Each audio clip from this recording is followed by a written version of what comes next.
Welcome back to my channel. Hello mga tao. Oo nga pala yung mga oras na yan ay katatapos lang namin kumain dahil napagod kami sa kalalakad kung saan saan. At matapos ngayon mga tao, ibinigay ko na ang aking regalo sa kanya. Sana magustuhan niya kahit hindi naman gaanong kamahalan. At least buong puso ko itong ibinigay sa kanya at sana rin magustuhan niya dahil alam ko rin ganyang klase ang kulay na gusto niya, 'di ba? Ganyan. At hindi nga ako nagkamali. Nagustuhan nga na nag-iisang Diyosa at bukod pangi na walang katulad at walang kawangis. At nag-iisang si Miss Marian Tubera, ganon, 'di ba?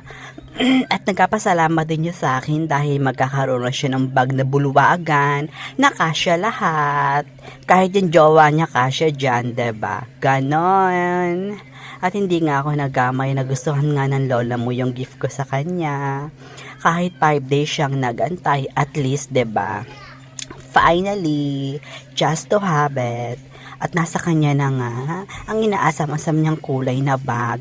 Dahil matagal niya nang inaawit sa akin yan, naibigay ko daw sa kanya. At ayan na nga mga tao, diba? And I'm so thankful din dahil nagustuhan niya yung bag. Diba? Ganon. At nagpapasalamat na lang din ako dahil, diba? Yung mga oras na yan, ay masaya ang lola mo.